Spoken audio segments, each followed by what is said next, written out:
자, 리포터에서 보신 것처럼 출생 신고를 하지 않은 아기를 상대로 한 이 범죄, 거제에서 또 발생을 했습니다. 네. 관련해서 좀 더 자세히 알아보고요. 한 주간의 이슈도 살펴보도록 하겠습니다. 네, 계속해서 최병묵 시사평론가 함께 하시고요. 승재현 한국형사법무정책연구원 선임연구위원 모셨습니다. 안녕하십니까? 안녕하세요. 네. 자, 이 안타까운 일인데 2명의 아이를 더 낳았다 이런 사실이 밝혀졌어요. 이 아이들의 행방은 어떻게 된 겁니까? 사실 진짜 이런 이야기를 할 때마다 마음이 너무 무거운데요. 예. 저번 주에도 이야기할 때 예. 이런 사건이 더 이상 발생하지 않으면 좋겠다라고 했는데 계속 이제 영아를 이제 살해한 사건들이 발생하는데 네. 지금 앵커께서 말씀 주셨다시피 이전에 이미 그 아이 2명을 출생한 그 기록이 나왔습니다. 그래서 또 마음이 철컹 이렇게 내려앉았는데 다행히 첫 번째 아이는 엄마 밑에 이제 가족관계 등록부에 등록이 되어 있고 그거는 예, 친정에서 이제 제대로 크고 있다. 그래서 저는 국가에게 꼭 말씀드리겠습니다. 이 아이가 정말 혹시나 이 사건 때문에 마음이 흔들리지 않도록 정말 보건복지부와 관계 지자체는 이 아이의 어떤 그 장래의 양육을 위해서 그다음에 건전한 성장을 위해서 꼭 도와주시고 한 명이 돼 있는데 이 한 명은 입양을 보냈다라고 이야기를 합니다. 네네. 그러면 입양 관계에 관련된 법령을 보면 첫 번째 출생 신고가 되어 있어야 되는 거예요. 출생 신고가 안 되어 있는 아이를 입양할 수는 없는 사정인데 이미 우리나라에서 많이 나왔다시피 그런 SNS에서 그 출생하지 않는 아이들을 정말 죄송한 말씀인데 사고 파는 흔히 말해서 인신매매가 이루어지고 있다는 모습들이 보여서 혹시 이런 과정에서 또 인신매매가 된 게 아닌가. 그러면 저는 더더욱 마음이 무거운 거죠. 이 아이가 제대로 어떻게 자라고 있는지 그리고 이 아이가 어떤 목적에서 어떻게 다른 사람에게 이용됐는지도 모르는 상황이기 때문에 참 참담한 마음이다라는 말씀 드리겠습니다. 그런데 출생 신고가 되지 않은 아동들에 대한 조사가 이루어지면서 경찰에 접수되는 사건 굉장히 빠르게 증가하고 있습니다. 수원에선 4년 전 영아를 방치해서 숨지게 한 친모가 체포가 됐고 또 과천에서는 아동 학대치사 혐의로 50대 여성 또 체포됐어요. 맞아요. 네, 이게 앞으로도 다음 주에도 제발 저는 이런 사건으로 제가 안 나오는 한이 있어도 이런 사건이 없으면 좋겠는데요. 지금 말씀 주셨다시피 이게 다 살인 사건일 수가 있잖아요. 아이가 그냥 자연스럽게 사망했다라고 어머니들 그러니까 그 피해자들은 다 이야기하고 있는데 사실 제가 살인 사건을 들여다봤을 때 가장 마음 아픈 거는 그 피해자는 어떠한 진술도 할 수 없다는 거죠. 맞아요. 오히려 그 가해자의 입장만 현출될 수 있는 것이고 그래서 저희가 가장 중요하다고 생각하는 거는 아이의 시신을 찾는 일입니다. 왜냐하면 부검은 물론 오래됐지만 3가지 정도는 꼭 밝혀야 한다. 누구인지 어떻게 죽었는지 언제 죽었는지는 분명히 알도록 해야 되는 거니까요. 특히 어떻게 죽었는지는 확인해야 되는 거겠죠. 외력에 의해서 죽었는 건지 아니면 자연사였는 건지는 확인해야 되고 지금 두 번째도 일정 유전적인 질병이 있어서 아이가 사망이 되었다고 하는데요. 사실 이 부분도 너무 마음 아픈 일이죠. 사실 대한민국 2023년 수많은 장애인 정책들이 만들어지고 있음에도 불구하고 정말 이런 사유로 그 장애인이 사망하게 되었다면 저는 이런 부분도 반드시 국가가 조금 더 촘촘하게 장애인 복지 정책을 좀 펼쳐야 하는 이유 중 하나가 아닐까 그렇게 말씀을 드리겠습니다. 자, 지금 이제 출생 신고가 안 된 영아가 살해되고 유기되는 사건 지금 잇따르고 있는 상황인데 그래서 국회가 출생 통보제를 통과시켰지 않습니까? 그렇게 되면 이게 언제부터 또 어떻게 되면서 어떻게 도움이 되는지를 좀 말씀해 주세요. 그런데 이제 뒤늦게나마 사실은 국가가 그 지금 출생 신고가 안 된 숫자가 대략 2,000명이 넘는다. 이렇게 지금 짐작이 되고 있지 않습니까? 그러니까 그런 부분을 하나하나 조사를 하고 있기 때문에 지금 당장 이 사건이 발생한 건 아니고 과거에 발생했던 사건 중에 묻혀 있는 것들이 지금 드러나고 있는 거거든요. 그래서 뒤늦게나마 이런 조치를 취할 수 있게 된 게 그냥 불행 중 다행이다 이렇게 생각을 하고 앞으로 이제 국회에서 출생 통보제라는 걸 지금 만들었는데 당장 시행되는 건 아니고요. 1년 뒤에 시행이 됩니다. 그러면 이제 그 의료기관에서 출생을 하잖아요. 그러면 의료기관에서 자기 책임 아래 지방자치단체로 통보를 하고 지방자치단체가 출생 신고를 하게 되는 거죠. 저기 지금 14일 이내라고 돼 있잖아요. 그러면 의료기관에서 태어나면 2주일 이내에 바로 건강보험심사평가원에 이제 그 의료기관 병원에서 왜 그 의료비를 청구하잖아요. 그때 통보를 하게 되는 거죠. 이렇게 되면 이제 지방자치단체로 가서 지방자치단체에서 신고를 하게 되는 건데 1년 뒤에 한다고 하는데 그동안에라도 임시 조치라도 여튼 이 출생 통보제가 사실상 정착이 될 수 있도록 의료기관과 지자체가 노력을 해야 되겠다 이런 말씀을 드립니다. 그런데 여전히 병원 밖에 또 사각지대가 존재한다는 지적이 나오는데요. 이걸 어떻게 보완할 수 있을까요?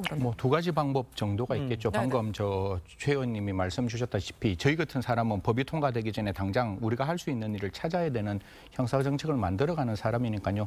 가족관계 등록부에 보면 그 영아가 출생신고가 되지 않았을 때 그 영아에게 생명, 신체, 재산에 현저한 위험이 있으면 지자체장이나 검사가 출생신고할 수 있다. 저번 주에도 말씀드렸으니까 이런 아이들 중에 출생신고를 할 수 있는 아이들은 반드시 지자체장이나 검사가 출생신고를 했으면 좋겠고 이 뒤에 이제 고민하고 있는 게 보호출산제라는 겁니다. 이렇게 아이들이 위험한 아이들을 키울 수 없는 예외적인 경우에 있어서 그 부모 밑에서 아이를 키우는 것이 아니라 국가가 그 아이를 맡아서 키울 수 있는 또 제도도 있으니까요. 이러한 보호출산제를 통해서 저는 그렇게 생각합니다. 지킬 수 있는 생명 지켜야 하고 국가가 국민의 생명에 무덤덤하면 분명히 저는 문제가 발생할 수 있다라고 생각합니다. 그래서 이런 부분 꼼꼼하게 챙기시고 마지막 한 가지만 말씀드리면 여기에 안 잡히는 숫자 중에 하나가 2019년에 낙태가 헌법 불합치 판결 나고 난 다음에 지금도 국회는 그 어떠한 입법 개선도 하지 않았기 때문에 임신 수주 39주, 40주에도 아이는 지금 임신 중단에 의한 낙태로 생명이 빼앗길 수 있고 이거는 국가가 전혀 파악도 못하는 상황인 거거든요. 태아의 생명과 갓 태어난 아이의 생명을 국가가 반드시 지킬 수 있도록 제발 좀 국민의 생명에 관심 좀 기울였으면 좋겠다는 말씀 드리겠습니다. 알겠습니다. 자, 다음 이슈도 빠르게 좀 짚어보겠습니다. 라면 13년 만에 처음으로 라면 값이 내려갑니다. 재분해께서도 이 밀가루 값 내리겠다고 밝혔습니다. 얼마나 내리게 되는 겁니까? 사실 저 라면 되게 좋아하는 사람이라서 이게 1,000원에서 950원 정도로 내려갔어요. 그런데 이게 사는 사람의 입장에서는 그렇게 체감이 되지 않지만 전체 물가에서는 엔겔지수라 그러잖아요. 이게 내려가야 지금 우리가 갖고 있는 인플레이션이 잡힐 수 있는 부분이잖아요. 그래서 이 부분은 반드시 필요했는 것이고 두 번째, 그러면 라면의 가장 대표적인 게 밀가루잖아요. 그럼 밀가루는 어떻게 내려갈 수 있느냐. 정부에서 요청해서 한 6.4% 정도 밀가루 가격도 내려간다고 합니다. 뭐 오늘 들리는 외신을 제가 좀 찾아보니까 뭐 키이우에 미국에 있는 CIA 국장에 가서 온 연말쯤에 그 키이우의 일정 영토가 회복되면 또 이렇게 휴전 협상을 한다고 하니까요. 분명히 그런 어떤 여러 가지의 한목적적인 국가의 어떤 외국의 어떤 사정이 바뀐다면 조금 더 물가를 떨어뜨릴 수 있을 때는 적극적으로 좀 떨어뜨릴 수 있는 국가 정책이 펼쳐졌으면 좋겠다는 말씀드리겠습니다. 근데 이게 물가를 잡기 위해서 정부가 좀 압박을 주는 것 같은데 너무 개입한다 이런 지적도 있어요. 맞아요. 그렇죠. 뭐 시장 경제 얘기를 우리가 많이 하는데 윤석열 정부는 특히 자유와 시장 경제 를 모토로 내세웠는데 이것도 사실은 추경호 경제부총리가 이 인하를 촉구하면서부터 발단이 된 측면이 있단 말이죠. 그러면 사실 많은 분들이 반길 거예요. 이런 뭐 물가가 떨어지고 그다음에 뭐 라면값이나 뭐 아니면 과자값 같은 거 또는 빵값 뭐 이런 것들이 낮아지니까 좋아하겠지만 그럼 결과만 좋으면 되냐?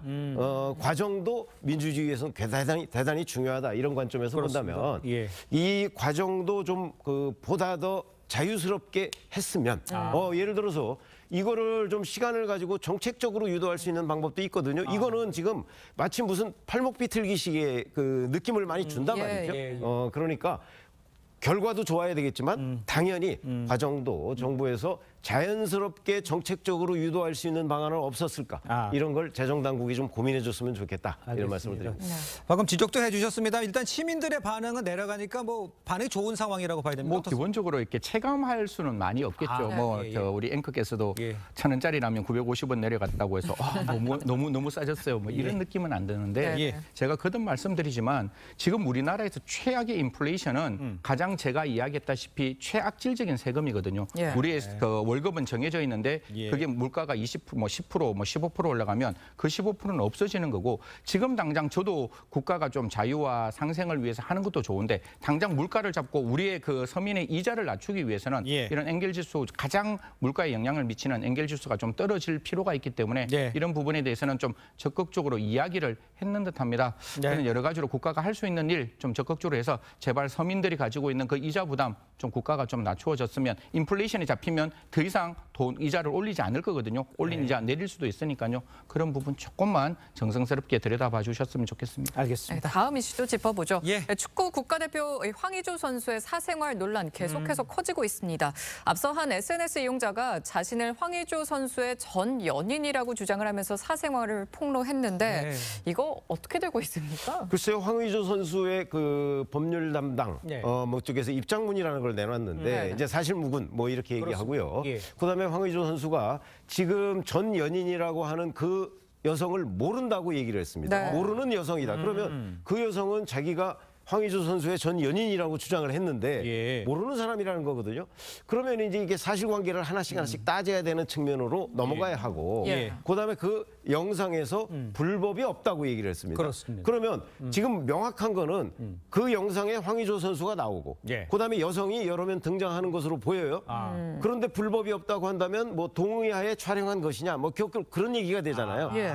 그런데 과연 그럴까? 뭐 이런 거. 또 황의조 선수는 휴대전화를 분실했다고 얘기를 하고 있어요. 네. 그럼 분실해서 누군가가 뭐 어떻게 황의조 선수를 협박하기 위해서 이런 일을 벌인 것인가? 예. 이런 부분이 하나하나가 지금 명확하지가 않습니다. 그래서 예. 이 영상을 유통하고 하는 것들이 전부 다 불법적인 상황이기 때문에 예. 하나하나씩 사실관계를 좀 특정해서 어차피 지금 경찰이 수사 중이잖아요. 예. 그 부분을 좀 빨리 결론을 내려야 2차 가해를 막을 수 있는 것 아닌가 싶은 생각이 듭니다. 알겠습니다. 지금 SNS 이용자와의 그 관계 속에서 문제는 또 있지만 만약에 거기 나온 사진에 그 황의조 선수가 불법으로 촬영했다. 네네. 이게 확인되면 그러면 그것도 문제이죠. 뭐 저 네 가지로만 딱 정리해 드릴게요. 네. 황의조 선수가 영상을 불법하게 촬영했으면 7년 이하의 징역 또는 5천만 원 이하의 벌금 황의조 선수 처벌해야 되는 것이고 예. 그 동의를 받았다 할지라도 지금 그 동의를 받은 반대편의 여성에게 허가를 받지 않았잖아요. 그래서 예. 이게 불법하게 유출되는 것 자체가 제가 봤을 때는 7년 이하의 징역 또는 5천만 원 이하의 벌금에 해당되는 것이고 이걸 지금 1,000원에 팔고 있잖아요. 1,000원에 팔고 있으면 영리 목적으로 이걸 파는 거기 때문에 이거는 3년 이상의 징역이에요. 벌금이 없어요. 그냥 3년 이상의 징역 같으면 3년에서 30년까지 가능한 것이고 이 법이 바뀌어가지고 옛날에는 소지하는 것뿐만 아니라 소지하는 걸 처벌했는데 지금은 시청하는 것도 처벌하기 때문에 이거 사서 0.4초 보시다가 4초 정도 보시다가 이거 처벌받을 수 있는 가능성이 예. 있으니까 절대로 이런 행동 하시면 안 된다는 말씀드리고 예. 이 영상물을 가지고 협박하면 1년 이상의 징역에 해당되니까요. 예. 이런 부분 제발 좀 경찰청이 제대로 봐서 문제가 있는 부분에 대해서는 적법하고 의법하게 처벌하고 그 나중에 내용을 예. 좀 가르쳐줬으면 좋겠다는 말씀드리겠습니다. 알겠습니다. 자, 두 분과는 여기서 인사 나누겠습니다. 고맙습니다. 감사합니다. 감사합니다. 감사합니다.